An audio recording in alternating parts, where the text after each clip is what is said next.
Yo, yo, yo, what's good, everybody? Welcome in to a brand new episode of the Guru Nation Power Hour. That's right, y'all. We are live tonight for another Power Hour episode. I don't even know. We've done double digits now, I'm sure. We've been doing one a week all year. We're now on to week 12, it is. Yes, indeed, week 12, marching onward in this NFL season. We've got week 12 waiver wire pickups for y'all, and we're going to talk about my New Orleans Saints, Darren Rizzi, 2-0 as Saints head coach.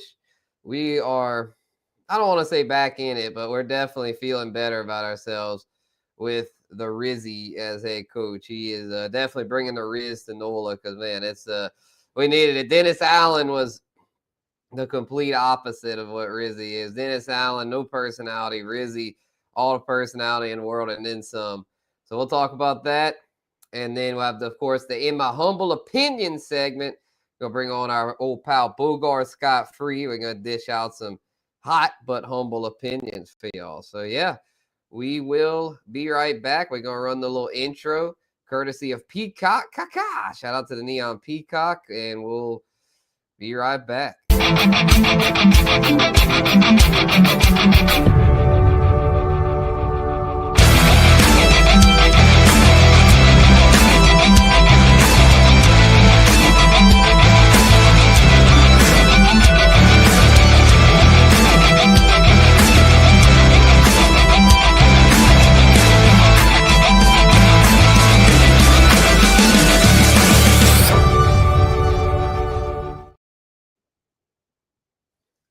Like that. Shout out to Peacock. So, yeah, let's get into it, y'all. I guess we'll just start off with this waiver wire. Let me pull up the fantasy chart real quick so we can go through it position by position. Pause. But, yeah, well, that wasn't necessarily pause worthy. Up to y'all to decide. But, yeah, let's start off with QBs. We'll start off with the QB position. And we can, I guess, first start off with the injuries. We got a Brock Purdy questionable with a sore shoulder. He had kind of an off game against the Seahawks. Niners took the L. Sorry, Bogey, had to bring it up, but Bogey's not here yet, so we'll he won't yell at me yet. So what up, Albert? Appreciate you, brother. Yes, sir. Yes, sir. But yeah, we are here, y'all. Power Hour, and yeah, we just got it. Is that it? Yeah, QBs, y'all. All right, so let's pull up the chart for y'all real quick. And we'll just get right into the waiver wire. We're not even going to waste any time with it tonight. We're just going to go right into the waiver wire. So toward the end, we can have time to kick back and give some crazy, humble opinions. So let's talk QBs here. And we can do our stock report as well, kind of talk about who's trending up, who's trending down. As far as the MVP race, y'all, looking like it's Josh Allen's to lose. Josh Allen, the Stallion, had a hell of a week and heads into his bye on a 9-game heater, just taking down the defending champion Kansas City Chiefs. So shout out to the Stallion, man. He has been rolling lately. Lamar Jackson, though, kind of an off week still. The top QB in fantasy, but Steelers humbled him this week to where I'm not sure if Lamar Jackson is the MVP favorite anymore. Actually, I know he's not. Josh Allen just passed him on the odds chart, so we'll see. But I think Josh Allen's on his way to winning MVP. Lamar won it last year. They hate to give it to the same guy 2 years in a row, so I think if it's anywhere close, they're going to give it to Josh. But we'll see how it ends up. And then you got Jalen Hurts. Jalen Hurts quietly in the mix there. And then Jaden Daniels. I know he's been a little bit off lately, but he's still the shoe-in for Offensive Rookie of the Year. Patty Daddy Mahomes is, I can't believe I've been watching way too much TikTok, y'all. My apologies for that. I'll let that one slip up. Oh, my gosh. That's the AI-generated Chris Collinsworth always says that, and a lot more vulgar stuff that I'm not going to say here on there. Some extreme pause moments on there that don't watch that shit, yo. It's fucked up. But and I didn't even make it through the 5 minutes without cursing. Man, gotta bop myself on the head for that. I'm off to a bad start tonight. But appreciate everyone that's rocking with us, so couldn't do it without y'all. And then, yeah, we'll let's get into waiver wire. I'm so bad about that teasing it. Let's just get to it here. All right, these are the waiver wire quarterbacks, damn it. So obviously the line starts here. Not going to pick up Caleb. He has been a terrible lately. Dak's out for the season. So, and then Tua, I mean, obviously Tua if he's there, but he's not available in most leagues. So let's start it off with this group right here. The more the where at this point, if you need a QB, you're probably going to have to scrape the bottom of the barrel. So here we go. Matthew Stafford, though, is the one that's like surprisingly on this list because I feel like he should be rostered in much more than 28% of leagues. And I've been pounding this drum. You know, I feel like I've been talking about every time we talk quarterback waivers. I feel like for the past month, I've always mentioned Matthew Stafford, yet in these ESPN leagues, people just aren't waking up. Yeah, I know he hadn't had an amazing season, but I mean, he's done well enough to be rostered more than this. And now he's got his weapons back. Like, I mean, now he's got his weapons back. To me, there's no question that he's worth a pickup. Going against Philly this week, kind of a tough matchup. It should be a high scoring affair. So I would think Stafford could have a good week this week. So he's one to watch. Drake May, kind of a bad matchup at Miami. The rookie's been killing it, though. He's definitely sparked life in the New England. They definitely have new life with the kid Drake May in there. And yeah, you're probably right about that, Bogey. I feel like some people definitely gave up on Stafford after that game. So, but take advantage of it now if you can, because you know, he's someone that I feel like is getting slept on because he's got the Pooks and Cup back. So yeah. Let's see, what are we? They had my my colors. My colors. I had my colors here, and I'm not seeing them no more. Oh well, I guess we'll just rock with this for now. But we'll figure it out after the show, I guess. But this is just some little thing, nothing major. But yeah, you're right, Bogey. That's a good point. That's a good point. And yeah. Let's Derek Carr's on bye, so not gonna mess with him. Danny Dumbass finally got benched. Justin Fields looking like he is not gonna see the field anymore with Dangerous in there. But Jameis Winston, y'all, infamous Winston, if we're talking waiver QBs, is one to watch. He's going against Pittsburgh this week on a short week, though, so I would not recommend picking him up. But if you can't get Stafford, I'm trying to see who's the deep league target this week. I wouldn't trust Bryce Young. Maybe Will Levis. Maybe, just maybe Will Levis. You know, at Houston, could be a shootout. They'll probably be chasing points. 23rd pass defense. I think that's the one. I mean, the Ginsu, Denver, I don't trust him against them. Cooper Rush, don't trust him. Don't trust Bryce Young. I just don't really trust anybody else in this bottom group. Tommy Cutlets, Tommy DeVito, a.k.a. Tommy Cutlets, now the starter for the Giants. Forget about it, but I am, even though he gets to face the worst pass defense against opposing QBs in the Bucs, I am gonna forget about it as far as picking him up in fantasy. I just don't want any part of it. But I think Matthew Stafford and Will Levis are this week's waiver wire QBs. I know Levis hasn't been very good this year, but the past couple weeks he has been pretty decent. 23-17. I mean, is that anything special? No, but he gives you a little rushing here. He throws a few touchdowns. He almost had 300 yards last week, you know, only one pick. So I think this kid's one of those kind of guys that he's probably not their long-term answer, but for fantasy, it could be worse. And he's someone that if you're in a pinch, go ahead and pick up the Mayo Man himself, Will Levis. And a few other ones to watch. So Geno Smith and A. Rich and Tua are all ones to watch. They're rostered in slightly less than 50% of leagues. Probably not available in what we like to call our deep degenerate leagues, but for those in shallower leagues, definitely ones to watch. Wouldn't trust Richardson against the Lions. Tua in a pretty good spot against the Patriots. Same with Geno against Arizona. Not juicy matchups, but they're, you know, pretty decent matchups. So, and everybody else too much. And then the Jets, that was breaking on the show this morning. Joe Douglas fired his Jets GM. So we had that news to digest. So, and yeah, Bo Nix now. Bo Nix had been one that was on the list. Bo Nix is now rostered in way more than that. I don't like this band. I'm gonna switch it. But yeah, Bo Nix, man, is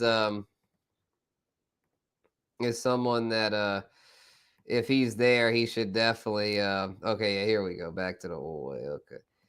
Yeah, he should definitely be picked up. If not, I can toggle to it real quick.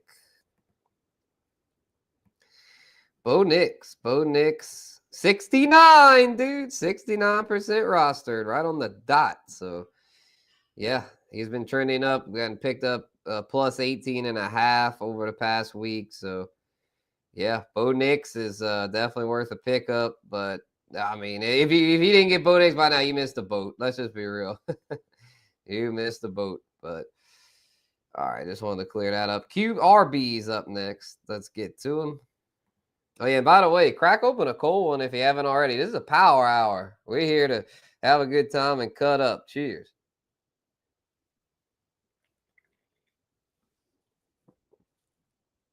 All right. A big gulp there. Needed that. All right. RBs for the week. Saquon obviously trending up. Bijan's on bye. Kind of a dud week, but we know what the deal is with him. Same with King Henry, Jameer. I mean, we don't need to talk about these guys. I mean, we know what it is. JT, though, is interesting. People are asking, should they trade him away or not? And, it's like one of those things where got the week 14 bye. So if you can get a good deal for him, it's definitely worth considering. I recently traded him in a 2-for-1 deal. I packaged up him and Jacoby, my baloney, as a first name, Myers, for Bijan, a 2-for-1. And even though my depth in that league is not amazing, I just feel like upgrading the Bijan was worth it. I feel like Bijan is in tier 1, whereas JT more in tier 2.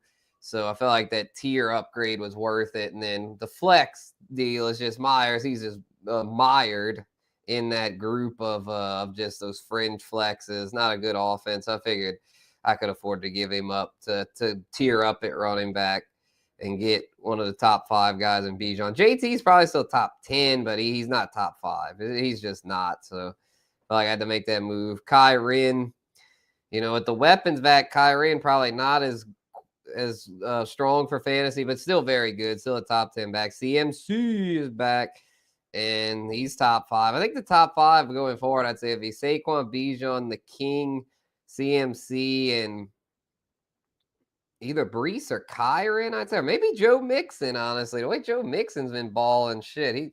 He's RB7, and he missed like 3 games with that. I think it was the ankle injury. So, I think Joe Mixon could end up a top 5 running back this year. He probably already is in terms of average per game. But, yeah, he's definitely one that's trending up for the stock report. Stock up, big stock up for Mr. Mix-a-Lot. Stock down to Kareem Hunt with Isaiah Pacheco potentially coming back this week. If you didn't trade Kareem Hunt away, well, you probably missed the boat because, his stock's about to take a hit. Chuba Hubbard's stock also might take a bit of a hit with the return of Jonathan Brooks pending, but I doubt Brooks will be super involved, or I feel like Chuba is going to still be the man to have in Carolina. And then Tony Pasta's job looks like will be safe for now. Tony Pollard, that is, with Tajay Spears hurt yet again, dealing with a concussion. So, yeah. And then Nick Chubb kind of stocked down. He didn't do a whole lot last week, didn't catch anything, just looking not too hot there in Cleveland. That whole offense, so the passing game looks pretty good. The run game there looks cooked, though, so not good for Chubb. Javonte looking like he's back as the Broncos starter there. Javonte Williams, Tyrone Tracy, even with the bad QB situation in New York, he's been doing good. Rico Dowdle, unfortunately for him, not too good. Dallas struggling bad. Bucky Irving, he's been good. He's been trending up. Raheem Mostert trending down, looking like the rookie Jalen Wright may have taken his job. So let's get to these waiver wire options here. We'll start with the ones rostered under 40%. We talked about Estime last week. I think we know the drill with him. I mean, I don't need to go over him again. But, I mean, yeah, Javonte took back over as the primary back. So that's that. I think that situation kind of is what it is. Barring something to Javonte, I doubt Estime will have a huge role. Jerome Ford, though, 34.4. He was pretty involved in the passing game this past week. So Nick Chubb looking not too good off injury. I think Jerome Ford could be worth a look on waiver wires. Keep that in mind. We talked about Gus Bus last week. He didn't do much this week. Justice Hill, I'll bring him up usually every week, but don't go rush him. Yeah, there's really nothing here. I mean, let's be honest. There's really nothing here. Khalil Herbert, if you have the bench space, could be worth a stash. He's on bye though. If he needs something for this week, he ain't getting it. I'm just gonna be honest. They ain't shit here. Maybe Jalen Wright. I think Jalen Wright's a pretty good pickup though for those in deep leagues because. And now that he's pretty much passed Mostert up on the depth chart, he's an 8-chain injury away from being fantasy relevant. We all know how injury-prone Devon A-Chain is. So I think Jalen Wright, honestly, out of all these like garbage bin, bargain bin, thrift store picks, however you want to describe them, just, to basically, if they're for free. No one wants these guys. But I think, in a few weeks, if A-Chain would have something happen, then of course, everyone's going to want Jalen Wright, and y'all already know how that works. You want to beat the herd, so to get ahead of the pack, I'd say, and get Jalen Wright with the development of him kind of passing up Mostert and Marshawn Lloyd. Let's see what the deal is with him before we move on to receivers. He is doubtful. He was activated from injury, reinstated from injured reserve. God damn, that guy's had terrible luck. He had that surgery and then had an emergency appendectomy. Man, that guy, he just can't catch a freaking break. Let's see. I'm trying to read this real quick. Yeah, they might have to put him back on it. Yeah, it's just, geez. Yeah, nah, don't mess with Marshawn Lloyd, y'all. Manuel Wilson still the 2 over there. Nothing special, but yeah, so. All right. Any trade questions y'all got? Drop them in. You're watching the Guru Nation Power Hour live here on YouTube. Appreciate everyone that's tuned in here on the Expensive Guru channel and the Gen Wealth Net. Cheers. We'll have Bogard coming on at the top of the hour. Give some humble opinions, talk Saints. And we'll also run neonpeacockmerch.com. The commercial for Peacock. We'll pull that up here. Make sure to go check that out. Y'all get that sick drip, all the t-shirts and all that good stuff. So, yeah. All right. The receiver position, Amon-Ra, man. Amon-Ra's legit. Justin Jefferson, CD, Jamar Chase. And these are the guys we expected to be up here. A.J. Brown, the position's kind of going as expected, I'd say.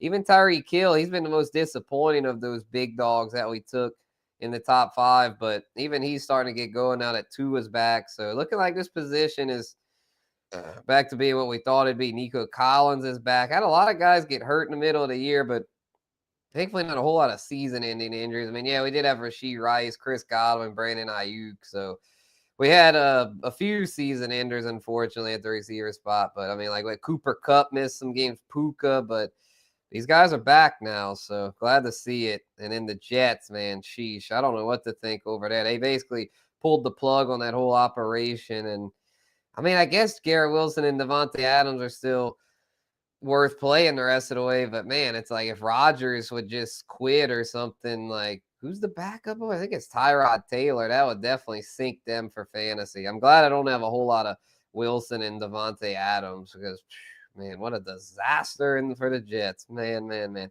Drizzy, Drake London, he's kind of cooled off, but still WR6 on the season. He has overall been what we hoped for.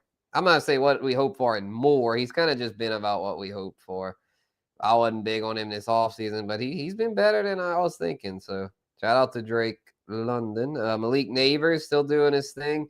See how he does with Tommy Cutlets. Probably not a whole lot different than Daniel Jones. So we expect him to keep putting up numbers. Let's see. Debo, kind of a stock down, but we all know how Debo is. He'll have his stinkers, but he always bounces back usually in that system. Mike Evans is back. That's a stock up. And then T. Higgins returned at a big game. Mike Evans should be back this week. Juicy matchup against the Giants. So, yeah, that'd be a good one.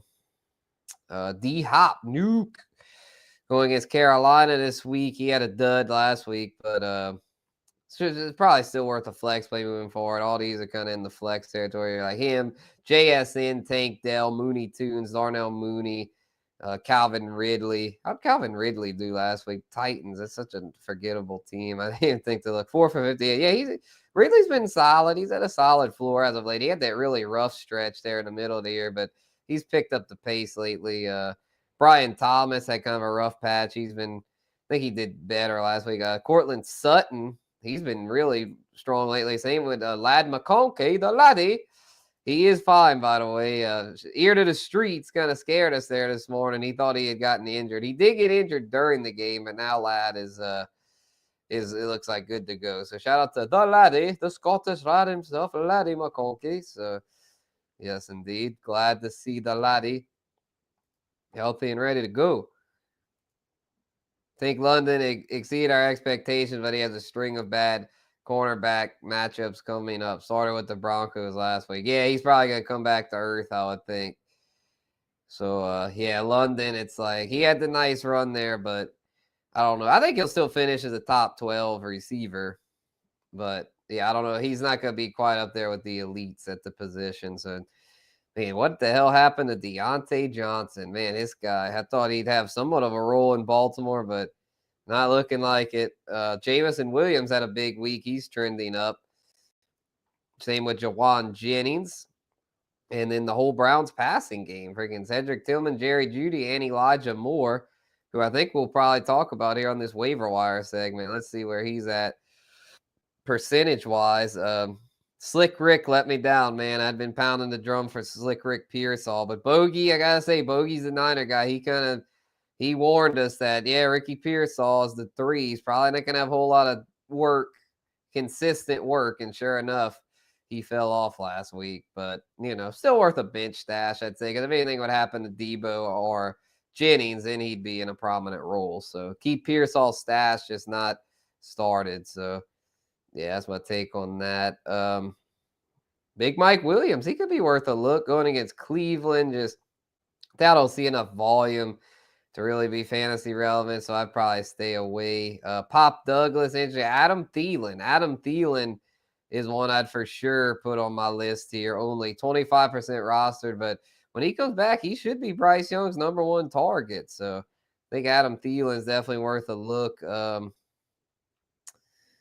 Yeah, so that's one for sure. Where's Elijah Moore? Okay, yeah, here we go. Not only 9.3% roster. People are really sleeping on Elijah Moore. Shout out to JD for bringing that up this morning on Wake Your Game Up. Elijah Moore is right up there with them other boys, but he's getting slept on. He is listed as questionable, though. Let's see what's going on. Shoulder limited. Okay, he should be good for Thursday. A bad matchup this week, but still, I think could be worth a bench stash there. So I'd say for deeper leagues, keep an eye on Elijah Moore. That's about it. Yeah, Kayshon Boutte, y'all. Kayshon Boutte, he keeps putting up okay numbers, and the offense target's kind of up for grabs. So keep an eye on him. And then MVS, y'all. MVS, he's on bye, but he's been really trending up with new look Saints team with Rizzi and stuff. So yeah, keep an eye on MVS. But I probably wouldn't roster him unless you're in a deeper league. I feel like he's going to come back to earth here sooner rather than later, if I'm being real. But man can dream, right? So if I won't be a Saints homer, I might pick him up. But honestly, I probably wouldn't mess with him if I'm being completely non-biased. So tight end position, y'all. George freaking Kittle, man, a.k.a. George Brittle, missed last week. But he should be playing this week, they're saying. So I'd say fire him up. How'd Kelsey do last week? I didn't hear much about him with them boys struggling. Yeah, Kelsey had a dud, 2 for 8. Wow. Buffalo really shut his ass down. So, man, and Brock Bowers, he had the week of the year for a tight end. Sheesh, 31.3. I think that's the best tight end week we've seen this season. So, shout out to Double B, Brock Bowers. He is a true stud. Looking back on it, I can't believe I let him slip past me in the freaking Gin Wealth Dynasty. Shout out to Smokey. I remember in the startup draft, I was thinking, man, Brock Bowers is so talented. He keeps falling. They need to just draft him. And then I didn't. They ended up with Jake Ferguson, who's been all right, but he ain't no Brock Bowers. He's not even close to Brock Bowers. So, yeah, just his position. I mean, there's not a whole lot to like. It kind of sucks. Laporta, hopefully, he'll come back this week. Hawkinson, he kind of came back to earth. So I say came back to earth. He hadn't really done a lot. He's just coming off an injury, but Chicago this week, hopefully he'll do a little better. Cade Otton, even though Mike Evans is going to be coming back, I still think Cade Otton's a pretty good play. And then, Fergie's son there. Yeah, he's a good guy with a concussion. He's questionable. Yeah, a lot of injuries as a position. Yeah, let's see. Did Tucker Kraft do anything last week? Probably not. Yep, it's like, yeah, he didn't do it. Yeah, so if you're down bad at the tight end spot, if you're frustrated with what you got, let's see some waiver wire solutions. Damn, Taysom Hill, he may have had more than Bowers last week, actually, because all the touchdowns. Yeah, he did. Yeah, he had over 40.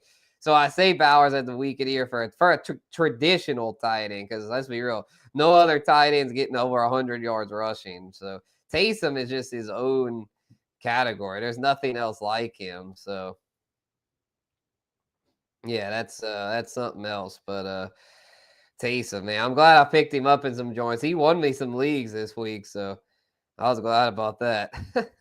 Will Dissly, here we go. Let's talk waiver wire now. Will Dissly is one I like this week. Playing Monday night against Baltimore. Harbaugh's brothers going against each other. You already know little bro Jim is going to try out all the tricks, and Will Dissly has definitely been one of them guys. And yeah, he's been a big part of their offense. Hell yeah, Boog. Yeah, I'm ready for you, bro. Whenever you want to join, just if you got the link to your email, just join in. If you didn't, let me know and I'll resend it. But yeah, since Christian Watson came back, legit Tucker Kraft hadn't done it. Right, yeah, I forgot to mention Christian Watson for those in shallower leagues. He's worth a pickup at the receiver position. He's had a lot of injuries over the years, but when he's in there, he's a huge part of that Packers offense. So yeah, go pick up Watson if you can. And then Jonnu Smith's one to watch. How'd Gesicki do this week? Nothing. Okay, yeah, I was like, I wouldn't mess with that.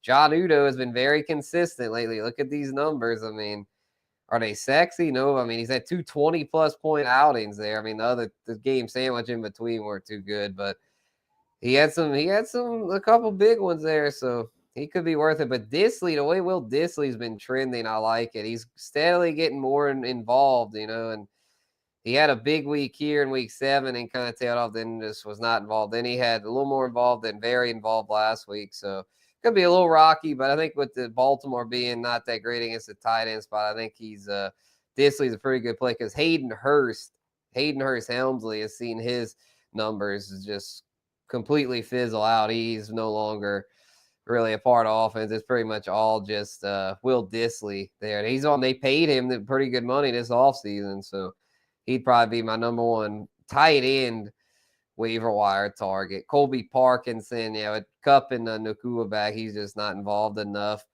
Juwan Johnson, I'd recommend, but he's on bye. So for those that can afford an extra bench spot, he could be worth it with the Saints being so down bad at receiver. How's Chiki Okonkwo been doing? Maybe he could be worth an ad. He has like no upside. He's a big dude. I'm surprised they aren't targeting him in the red zone, but yeah, he just is not enough for him. How's Theo Johnson been? Okay, he's been seeing more work. We'll see how he does with Tommy Cutlets this week. He could be worth a look, y'all. Theo Johnson. And if Laporta's out again, I think they split it up too much. I'll say maybe Brock Wright, but nah. Laporta's out there. That's just kind of a wasteland there in Detroit. I think that's about it for the tight end position. So yeah, we'll waiting for Bogey here. We'll move on to the Saints talk while we wait for him. And Rizzi, Darren Rizzi. Oh, the Peacock commercial. I'm all over the place. We'll run the Peacock commercial, get our housekeeping done, and then we'll have our Saints talk with Darren Rizzi having won 2 in a row, y'all. Let's get hype. But yeah, we'll where is the joint? I feel like I always get humbled when producing these joints because I'm always like, I know where everything is, but then I'm just like, oh, now that's a glitch. That ain't my fault. That's a glitch. We'll yeah, I don't know. We might not be able to run the Peacock commercial. I know y'all seen it before. We might have to just leave the banner up because I'm not seeing the Peacock ad. But shout out to Neon Peacock though. We'll try it one more time here. Yeah, because I would refresh the screen, but I can't because then it would be just dead air. So yeah, no Peacock commercial, unfortunately, but y'all already know what it is, man. Shout out to Miles Peacock. He's the man. You already know it. So yeah. All right, let's shift gears to Saints talk. We need an intro for that one. I have to talk to Peacock, get us little things to segue to each segment. That would be that'd be dope. But yeah, we'll get in touch on him and figure that junk out. But yeah, let's get to it.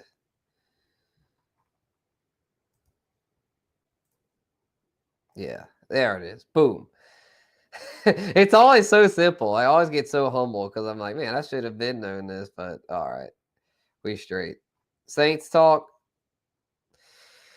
Darren Rizzi, I think, is definitely now in the conversation to be Saints, not just interim, but full-time head coach next season. And I know some people will be like, the Raiders did that with Antonio Pierce. It didn't work out. Well, maybe the Raiders should have done that with, what's his name? Rich Versace.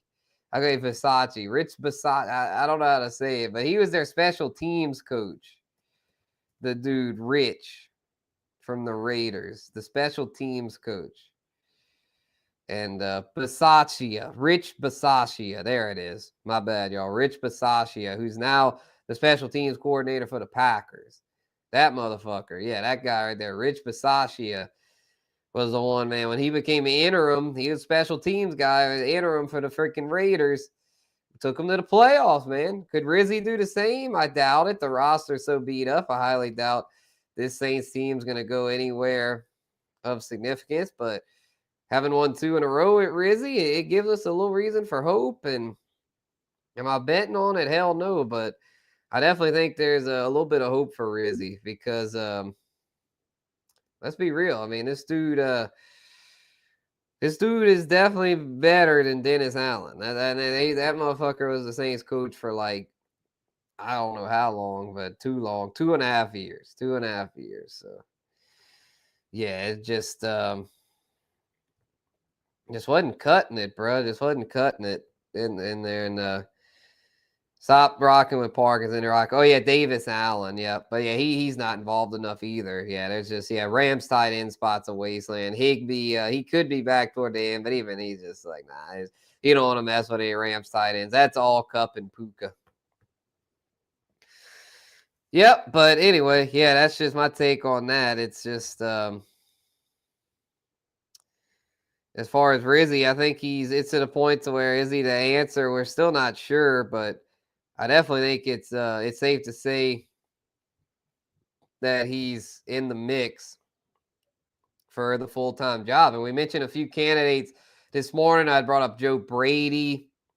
Another one I forgot to mention, Aaron Glenn, the current Lions DC. He's got ties to the Saints organization, with the Dan Campbell coaching tree there in Detroit. So, and then Ben Johnson, obviously, but I doubt Ben Johnson's going to want to come to the Saints. He's the kind of dude that he's going to only want to go somewhere where it's ready-made. And if the Bengals fire Zach Taylor, that'd probably be where he ends up. And then we brought up Mike Vrabel as a potential option. I highly doubt Bill Belichick would want anything to do with my Saints. But anyway, yeah, let's bring him on, y'all. And we actually had a twofold. Peacock just getting out of work and driving home. Shout out to Peacock, man, putting in those late hours. I feel you, bro. I had to work not super late tonight, but a little late, where I had to push back. I would have started Power Hour at 8, but I had to push it back to 8:30 Central. We're going to try to start shooting for 8 Central because last week at 8 Central did really good. I feel like a lot of people didn't get the memo, but yeah, we're going to try that from now. I'm going to try to make it a consistent 8 p.m. Central every Tuesday. I mean, my apologies. This year has been a whirlwind. I've had trouble sticking to a consistent schedule, but we've done the show every week, though. We have not missed an episode this year as far as the Power Hour. So we've been on it. And shout out to all the Gin Wealth Net guys out there. They've done every show, every freaking primetime game, every Tuesday and Friday morning wakey game up. We're here, man. We are here for y'all, man. So if y'all have questions, man, I'm quiet tonight. I'm guessing y'all's teams are sitting pretty. Don't come complaining to me if y'all like, dude, I thought I had it. If you got any questions or even just want to shoot the shit, just drop the stuff in the chat, and we'll give our feedback for sure. We give completely 100% honest feedback. Sometimes we're a little rough around the edges, I'll admit, but that's the point. We're organic. We're real. We're not a fake bullshit ass channel. So with that being said, let's bring on one of the most organic, authentic motherfuckers I've ever met. Bogard Scott, free. What it do, man? Hey, some of the kindest words someone's ever said about me. Right, yeah, I was on one there. I was just thinking, I was like, man, it's like, man, fuck it. Like, we're just like, we just say how we feel. Like, all these polished, fancy channels that are like, join in and subscribe, hit the bell. Yeah, we just like, man, fuck that, man. We just say how we feel. We just give it to you. And, yeah. And then also, Peacock brings up a good point, kind of a crap waiver wire week. Yeah, I went over it earlier. There was not much on waiver wire. That was a shitty ass waiver wire. Pooh, yeah. I guess that's why a lot of people are just like, well, we're going to have to rock with what we got. It is kind of crazy, though, because with all the bye, is it 5 teams on the bye this week? No, 6. 6? Why you he can't have an odd number of teams on bye. Someone got to play themselves. This is accurate. You know? Well, all things considered, 6 teams on a bye.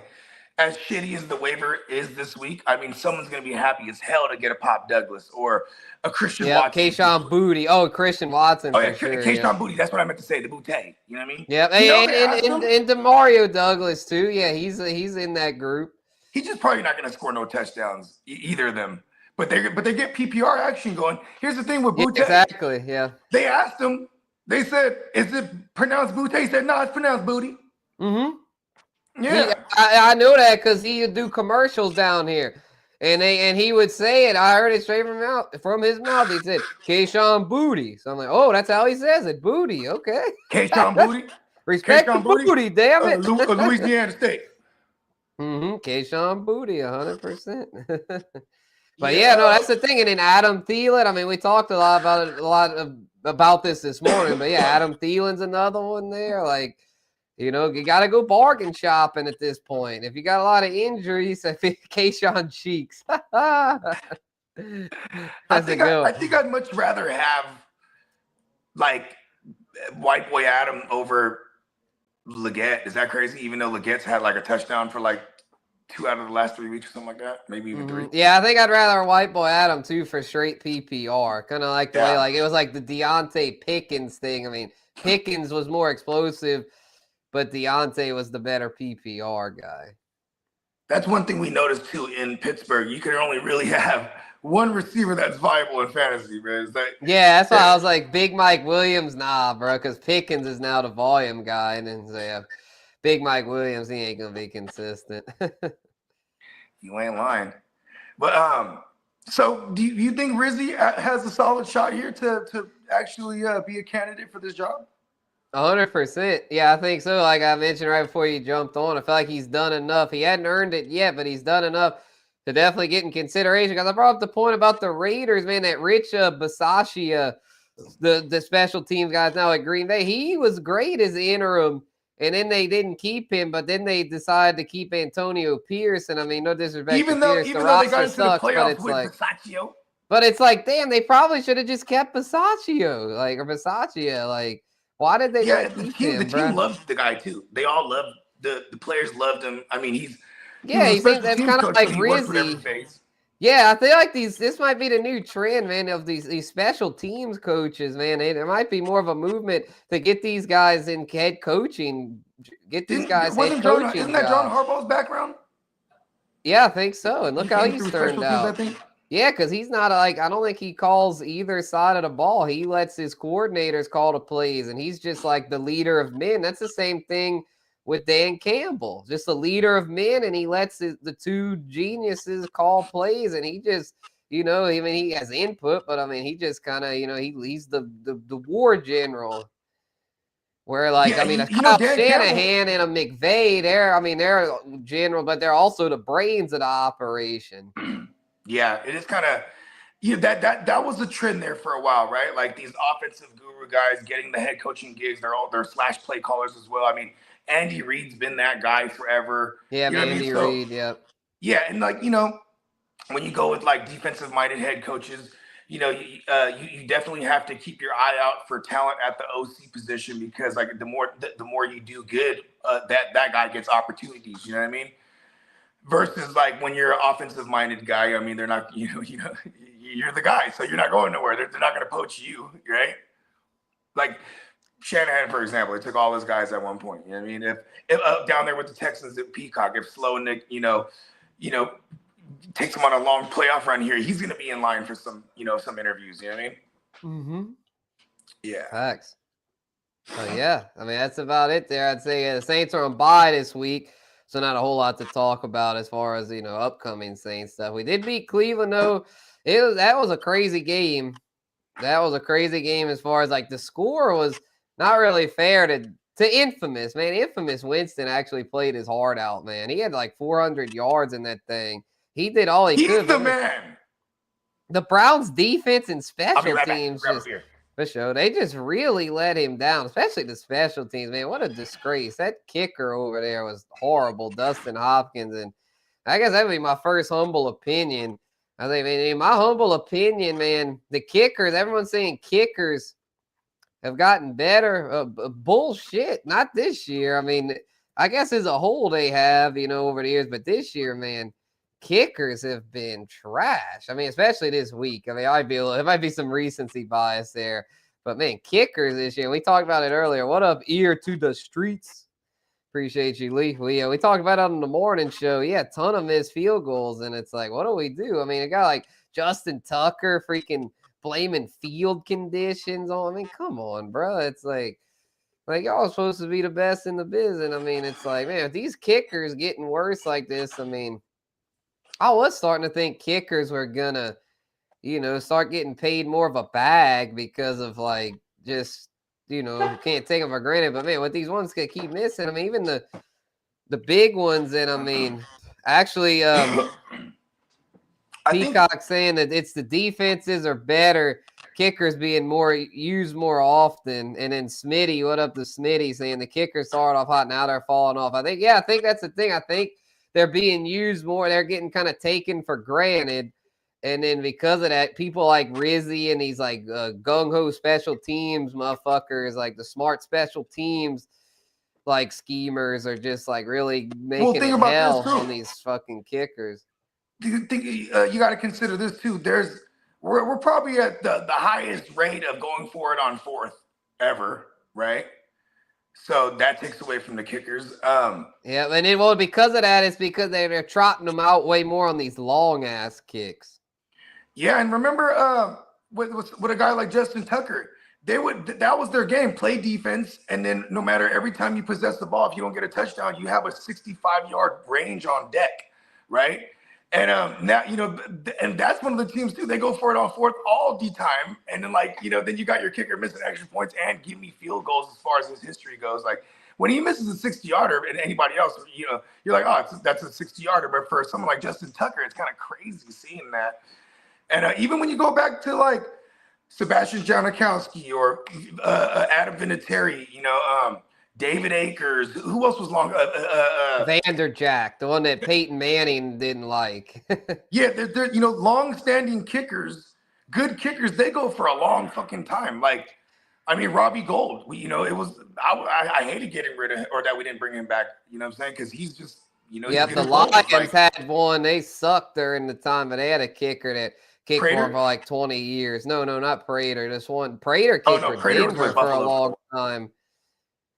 And Buffalo too. He was with Buffalo. Was he? I might be fucking that all the way up.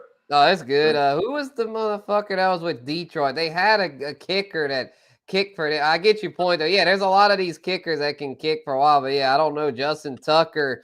I mean, he's not even that old to where it's like, man, if he falls off, yeah, there's just not that many long tenure kickers anymore. Hold on 1 second. And oh my God, if this is true, that's really crazy. And then I'll have to give a humble opinion on this. The Jets should bench Woody Johnson. Jets owner suggested they should bench Aaron Rodgers for Tyrod Taylor, and the coaches push back. Yeah, Jesus, man. Like Jesus. Aaron Rodgers. he has the What a worst karma. stinky situation. Like, even going all the way back to like his time with Green Bay, where he basically had to carry an entire team, and they didn't want to like, his input was like minimal or little to none, even about like, personnel wise and free agency. They just didn't give a fuck about what he had to say. You know what I mean? Because they're the Green Bay fucking Packers. And now look at the Jets. They gave a fuck about what he's got to say. And guess what? Into the fucking ground, garbage. So looking back on it, in my humble opinion, the Packers were freaking smart to not let him have input. Yeah, they were smart to just keep running the show. Just like the Patriots with Brady. Don't let the players become the fucking owner, coach, and general manager. Know your role. Stay in your lane. In my humble opinion. Okay, I got one for you. What's up? In my humble opinion, we just aren't going to see these bell cow like running backs anymore. And I'm saying this because look at the kids coming out of college. They're coming out of timeshares and whatnot at the running back position. And look who's running shit right now. It's all the old guys, all the old bell cows. King Henry, Saquon, yep. Yep, Henry, yep. Saquon, the young Mixon. Bulls, the young Bulls ain't really handling. Kamara. Yeah, yep, Kamara, yep. Yeah. CMC. Because you know why these young Bulls, they're going to get into the game. And if they are going to be morphed into a bell cow, you know what I'm saying? They're never experienced carrying loads like that coming out of college most of the time these days. Look at Josh Jacobs when he came out Alabama. With the first 10 weeks he was all right with the Raiders, and as a rookie, then he hits that rookie wall. Yeah. And it took him a little while to be, to condition himself to carry this massive workload. Yeah. And he's another one of those guys, kind of, Green Bay, they know to kind of manage his load so they can go the distance with Jacobs healthy. You know what I mean? Yeah, I mean, there's a lot of them like that. I mean, Bijan's got Algier. Bijan gets a lot of work, but it's like he does have 70. Some help. Gibbs has Monty, so even though Gibbs is one of them young bulls that's really good, he's got help. Kyren is one that's pretty much a whole workhorse. Yeah, it's Kyren Williams. Yeah, he's probably one of the only young bulls right now, huh? That's getting him and JT, they get all of it. But even JT's the veteran at this point. Yeah, because even Breece, I mean, we all thought Breece was going to get all of it, but guess what? Braylon Allen's been in the mix over there. So. Yeah, and definitely when they switched the play calling from Nathaniel Hackett to anybody else, they're definitely focusing more on Breece. So we like that a lot. You know what I mean? But facts. It's a rarity. It's a rarity these days, and I think moving forward, it's probably going to be a thing of the past. I mean, Chase Brown right now, they don't have anybody else. They brought in Herbert, and Herbert had one touch. Last week he fumbles it. They're like, he hasn't touched the ball ever since. Like, we're talking about a guy who's Chase Brown's getting all of it. It's kind of crazy. I hope it doesn't change coming out of the bye week. You know what I mean? Yeah, I would think it'd be still all of it for him. But I did say, I was like, a couple deep waiver wires. Khalil Herbert was one of them because I was like, you never know. They might start getting him some work. And then another one I mentioned was a Jalen Wright, because it looks like he may have passed up Mostert and A-Chain. He's just an A-Chain injury away from being a potential starter. And speaking of A-Chain, he's another one of them young bulls. Like you mentioned, the young bulls. I mean, shit, he's been getting a lot of work this year, and he's been doing a good amount with it. So there's a few young bulls out there handling. And those are great pickups because God forbid anything happens to our A-Chans or our Chase Browns. We have to become Bengals and Dolphins fans right now because if they can stay in, keep winning, we won't risk them shutting down players because of little owies. You know what I mean? Like, if you're Jamar Chase at one point and they're like, okay, right now I think they have a 10% chance of making the playoffs. Like, they lose pretty much one more game. I think they're completely mathematically eliminated. Chase Brown can get like a little boo-boo and you'd be like, I'm out. Yeah, you know what I mean? T. Higgins, you already know T. Higgins, his ass gonna sit out if it's that. I mean, I like T. Higgins as a talent, but man, his body just seems kind of brittle. What you got for me? But yeah, I mean, I guess my next one, man, it's just one of them deals to where, I mean, the NFC South sucks. Like, I'll just say it. In my humble opinion, the NFC South is doomed, and I think it's more of the matter of just like Like, it's just the way the organizations are run. They're so used to being in this bad division where I know Atlanta kind of tried to swing for the fences, but it's just, I don't know though. I feel like they just like the NFC South is just kind of cursed. It's almost like ever since Tom Brady came to the division and then he like put a hex on the whole rest of the division because ever since he left, it's just been the Bucks. It like kind of barely squeaking by, and then the rest of the division is fucking terrible. So fuck Yeah, you, they've been Tom winning Brady. that division. That's my humble opinion. Tom Brady cursed the NFC South. Yeah, the winner of that division's going 9-8. That's what I'm saying. And one and done in the playoffs. Well, actually, Tampa actually won a playoff game last year because of the Philly collapse, but yeah, you get the point. Okay. In my humble opinion, I think they really nailed it with Bo Nix. I think Sean Payton, you know what I mean? I think they really nailed it with Bo Nix. That's what it's looking like. I mean, damn. I mean, I'm in the super flex joint to all in, and he outscored both my hitters, Jalen Hurts and Jordan Love, to where I'm like, fuck, man. Like, I got to start considering starting this kid. Oh, for sure. Yeah, I'll mute it to, yeah. But, you back? Yep, I'm back. Am I back? Yep. Okay, cool. Yeah, go ahead, my bad. Yeah, about Bo Nix. Oh, yeah, I was just saying, now I have to consider him. I mean, he's a borderline QB1 at this point. And then, like, anyone is he 9 on the year? I think so, yeah. That's one I got to give it to Kidda, man. That's one Kidda called this offseason. I was skeptical, but, I mean, I got to admit that one's panning out. If it wasn't for the likes of Kidda or Steamboat, I'm not even on Bo Nix at all. But, you know, that's why shout out to all the playmakers that rock with us. You know what I mean? You know, they're gonna both of those guys specifically made me look at Bo Nix in that way. You know, pause. Because, you know, I'm in my humble opinion, I still think Sean Payton is one of the better coaches in the game.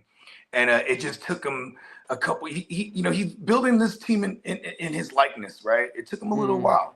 They got their QB. Now they're just a couple weapons away. You know what I mean? Because look at what he's doing with next to nothing, right? I mean, you know, no respect to. They're smart to keep Sutton. Sutton's there to stay. They were smart to keep him. Yeah, I mean, and but yeah, the rest of it's because they got them rookies at Avil and Troy Franklin. But yeah, they definitely need another weapon over there. They need some help. They got tight end. They need a damn tight end. Their tight end room's trash. They need a tight end. Adam Troutman ain't it. They'll bring over Taysom Hill next year. No, don't take Taysom from us, bro. Fuck that. That's our guy. Taysom's the GOAT. Exactly. Yeah, they're gonna try to. I bet you they're gonna try to get Kamara and Taysom off us. Yeah, they're gonna try. I don't know if they'll be able to, but they're sure as hell gonna try. Although Kamara's one, I gotta think at this point Kamara's gonna end up a Saint for life. Yeah, I mean, that extension also it makes it interesting for this offseason for them to be able to trade him, and he has some security with his next team. And that's another one too, man. I hope they don't shut him down at one point. I don't think. Because I think with Rizzi now, it's like I think we'll be mathematically in it probably till at least week, like 16. I just hope got coming. What's the schedule looking like coming off this bye week? Let's go back to some Saints a little bit. Okay, bet. Yeah, we got the Rams, then we got the Giants, so that's good. And then we've got I think the Commandos after that. I'm gonna get it here officially. I feel like if Miami can upset the Rams, the Saints might be able to. Yeah, we got the Rams, the Giants, Commandos, Green Bay, the Raiders, and the Bucks. So, yeah, if we can beat the Rams. Rizzi has a shot right here. I ain't gonna lie to you. If we can beat the Rams and the Giants, that'd be 4 in a row. That would put us to 6-7. And we lose to the Commandos and Packers, that'd put us at 6-9. But if we beat the Raiders, it'd be 7-9. And then split with Tampa. Yeah, beat that. It'd be 8. I mean, maybe. I mean, if the NFC sounds really bad, but yeah, I have a feeling Probably the worst case scenario would be we'd be eliminated after week 16, and so then there's a chance it's might legitimate sit him in week 17. But I mean, I don't know. Even if I say sit him, they'll probably just give him a reduced workload, so he still might be worth playing because the Raiders are so bad. Kamara might rip off an 80-yarder on their ass or something. Shit, Derek Carr revenge game. What? Oh yeah, exactly. So, and then Derek Carr. That's one thing. The Saints aren't going to quit. Derek Carr is not going to quit. I'll give Derek Carr that. Unlike this, Lee saying multiple Jets players are just ready for the season to be over and have checked out. Jeez. See, I don't like that at all, man. No, I mentioned that earlier. I hate that for our Wilson and Devontae Adams shares. Like, damn it, man. What if Rodgers might just retire tomorrow? He might retire tomorrow on the Pat McAfee show. Watch. He's going to announce his retirement. That's my last humble opinion.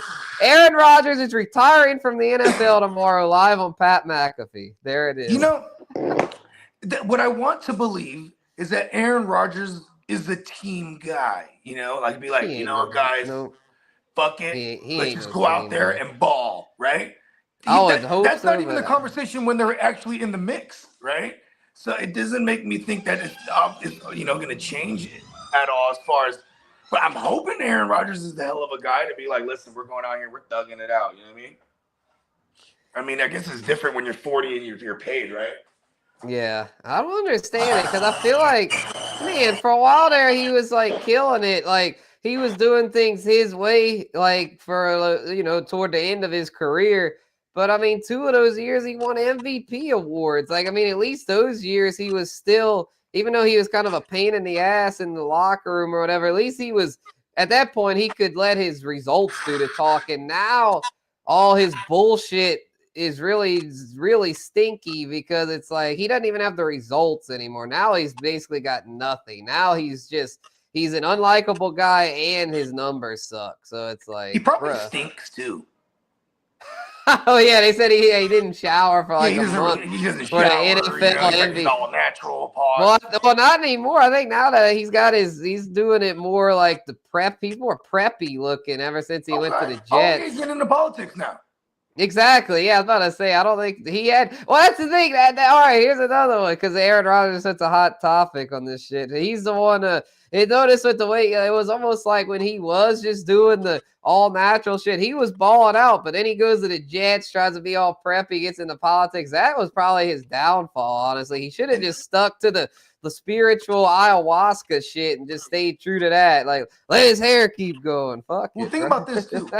when you're in Green Bay, you're first of all, it took him 1 year to master that system with Matt LaFleur, because that year 2 and beyond, it was awesome. Or maybe not the last year he was in. Yeah, the last year was rough, but they broke the band up that year. Yeah, because when you have that type of system, that zone that zone scheme, it play action shit. It's QB friendly, and then all the pre-snap motions, and you get someone like Aaron Rodgers, one of the greatest to ever play the position.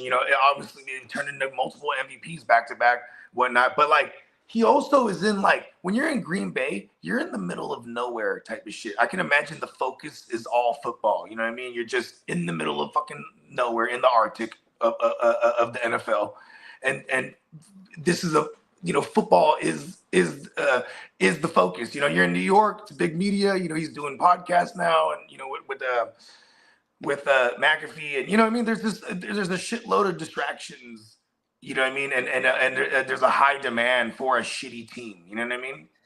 I know, right? It's almost like, the New York team. It's almost like they're bound to be shitty because they're just set up for failure. It seems like it's almost like New York just isn't really a good market for an NFL team, even though it's the biggest media market, right? But it's toxic though. That's the thing. It's like, where Green Bay is a small market, but in Kansas City, like those, even though they're smaller markets, those actually are better, it seems like, as far as producing a team that's more unified and more together and not so. I feel like in New York, everyone's in it for themselves. No, they don't have, the Jets ain't got no team players. It's a bunch of selfish motherfuckers, in my humble opinion. Yeah, and while we're on the Jets, I mean, kind of mentioned this earlier. In my humble opinion, I think Belichick is in line to go over there, man. I know Kid, our resident Jets fan. He ain't going there. No. Listen, man. If he gets to run the show, I think, and I think that would entail that Rodgers is coming back. I don't think Belichick. Oh no, Rodgers is not coming back. Rodgers is for sure gone after this year. That's a guarantee. There's no way Rodgers is coming back. In your humble opinion, in my humble opinion, if he's not at the Jets, in your humble opinion, is he done, or do you think he got one more go at it? I think he's done. He looks terrible, man. I think he's done. I really do. I don't see even his crazy ego. I think is gonna tell him that he needs to go. Especially if he goes on another darkness retreat. I think it's safe to say the darkness is gonna tell him that to just. I feel like he can't go. Yeah. Maybe it's because I'm just like a movie buff. I feel like if there was the Aaron Rodgers movie, it doesn't end like that. You know what I mean? I think it does end sad, honestly. The way Aaron Rodgers is as a character, he's such a tragic character. I feel like he's the bad guy. And you know how the movies go, it never ends well for the bad guy. The good guy always wins. Tom Brady. The bad guy, in this case, Aaron Rodgers, if it's anything like the movies, and it's actually fitting the way his career is ending up, in my humble opinion. You know, it's hard to argue that. But we'll see. I mean, it'd be funny if he would, because Lee was saying the Brett Favre arc. If the Vikings let Sam Darnold walk and JJ McCarthy's knee isn't right, he could go to Vikings. He'd be Brett Favre. He'd be Brett Favre. He'd literally be Brett Favre at that point. Other than he didn't start off as a Falcon. That'd be the only difference. And that's another team too. Like they continue to do well. What up, Tino? They continue to do well, right? Like like Brian Flores could get a job somewhere, but say in the event he doesn't, and then JJ McCarthy having that second surgery recently, it might mess up. They say his timeline will be all right, but just in case, I mean, the Aaron Rodgers thing, but that becomes the thing too. Is Aaron Rodgers, as much as he says it's not about money and stuff like that, like he never got off cheap. You know what I mean?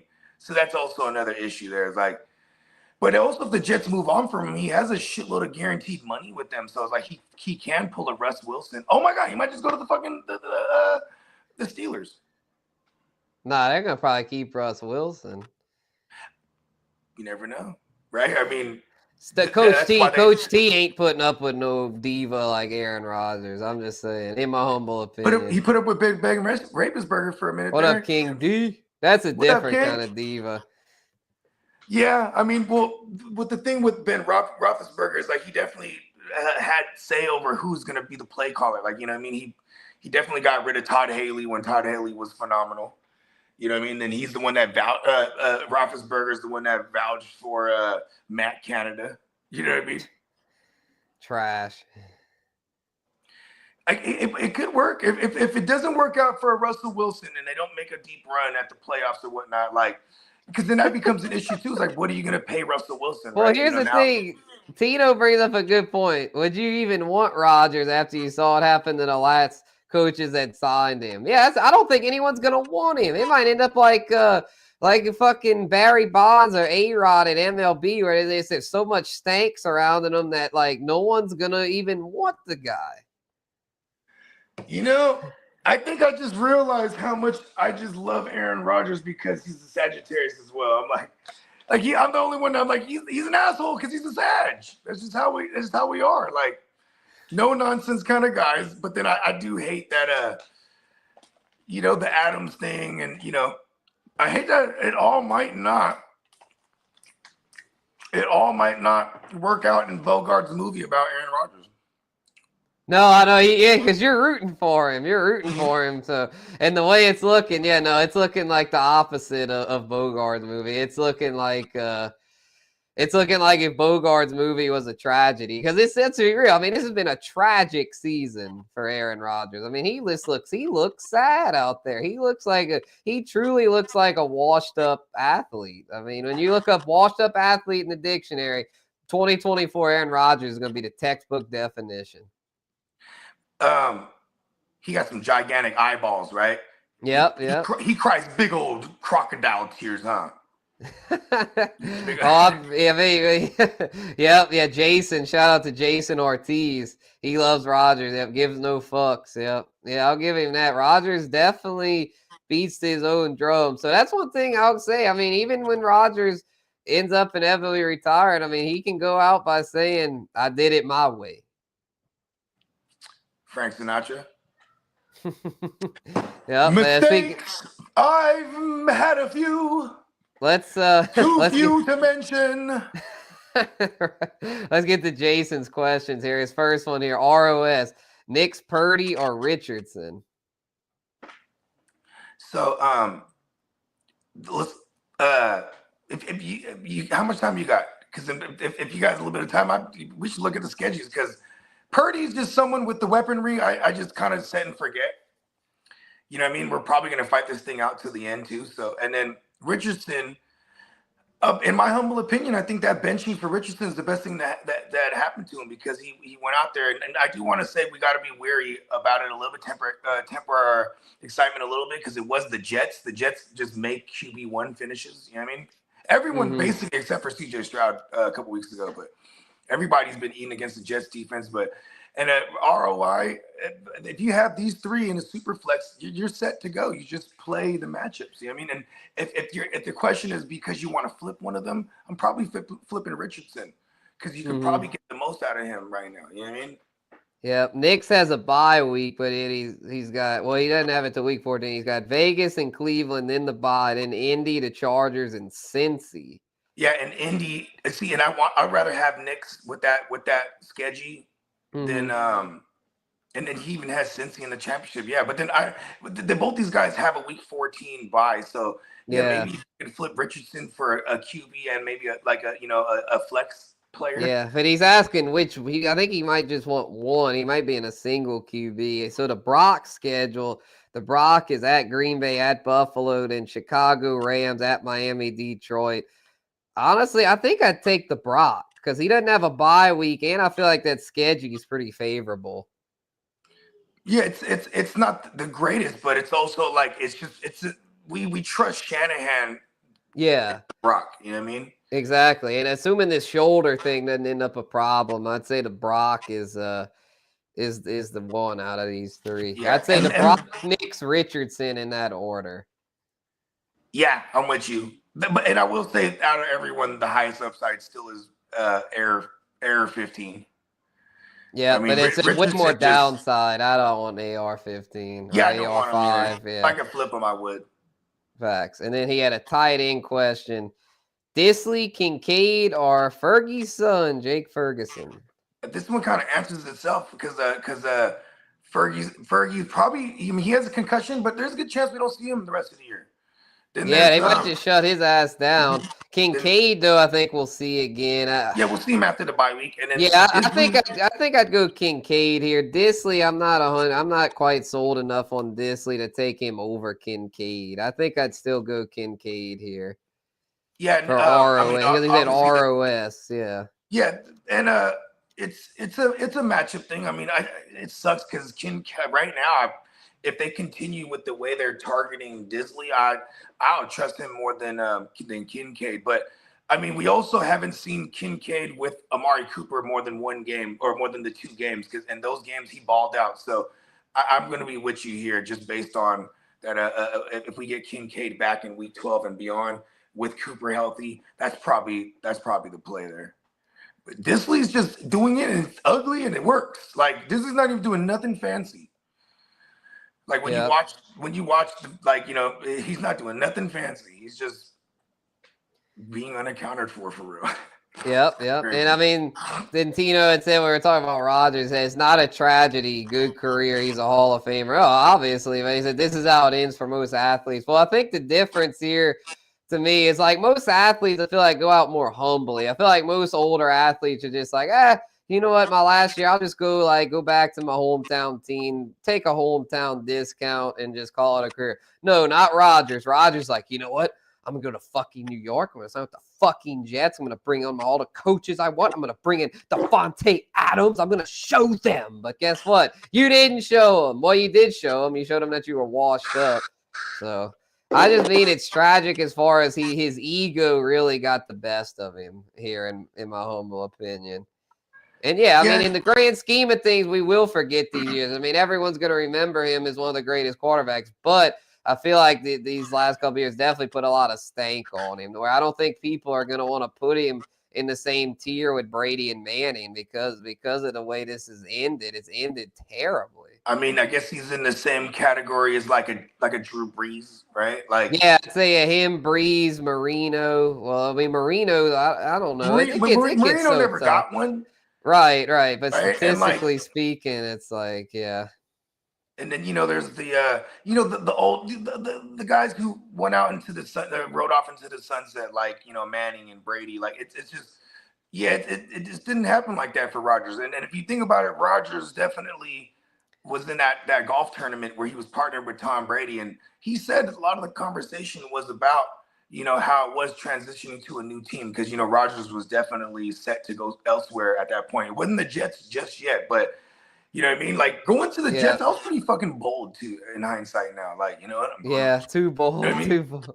Yeah, Brady was more calculated with it. And then Tito saying he's talking about Jerry Rice, how Brady went out. You do it until you die on your shield like a man. They wouldn't be where they are if they had quit. Didn't Jerry Rice actually he ended his career like with the Seahawks or something like that? Like, or with the Browns? Was it the Browns or I think the Seahawks? The Seahawks. Yeah, I remember as a little kid, I remember seeing him in a Seahawks jersey. I was like, oh, that's that old receiver, Jerry Rice. He's old. Like I remember he's in my dad's. What's the greatest receiver to ever do it? And I was like, he sucks now. I was like, Jerry Rice sucks. T.O. and Randy Moss, those are the best receivers. That is kind of crazy, right? Like, and then remember, Deion came out of retirement, and I think he went to the Redskins or the Ravens. Like he had come out of retirement. Remember, like that was a big deal when I was a kid. They're like, "Oh, Deion Sanders out of retirement," and then he was just like, "Yeah."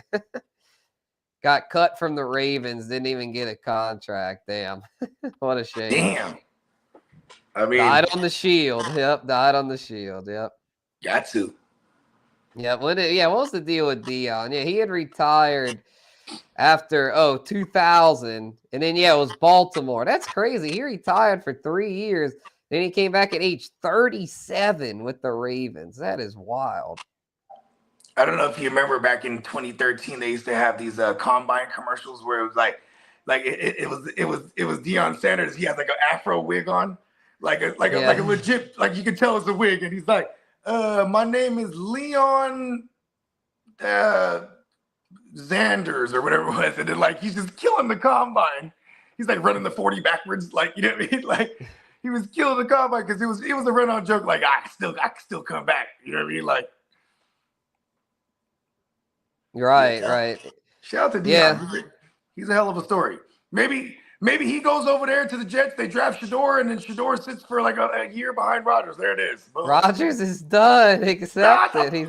Don't just say that. Let's just hope. All right, hey, I'll end it on a happy note. Here we go. All right, in my humble opinion, Rodgers is going to finish the year, and he's going to do enough to where Wilson and Tay Adams are going to win us some fantasy chippers. There we go. Power positivity. I like that version. Because I really can give a fuck about Aaron Rodgers' career moving forward. I just need him this year. Don't you fuck up my Adams and Garrett Wilson shares, you son of a bitch. Yep, agreed. So with that being said, I think that'll be our last humble opinion of the night. Any final thoughts, Bogey, before we sign off? Live and let die. There it is. In pro sports, you get killed or replaced. It's how it's been since the beginning. Yep, that game will be around long after all of us.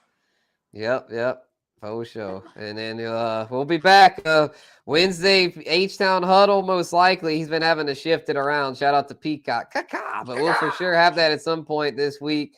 Thursday night football, watch party, wakey game up Friday, and then, of course, the Grit Don't Quit on Sunday. So let's get it, y'all. The Saints have a bye week this week. You might actually be able to pull up on Sunday. So yeah, y'all might see a rare appearance from me. I feel like every Sunday I'm like, man, I can't see. I set my lineups and I'm like, I don't have any time to shoot the shit. But now that I have a bye week, I might actually be able to do that. So yeah, we'll Let's but yeah, let's put a ball on this one, and we'll be back here on these same channels soon. Make sure to subscribe. Trey McBride giveaway coming up soon. So we'll leave it on that little cliffhanger for y'all. Peace out.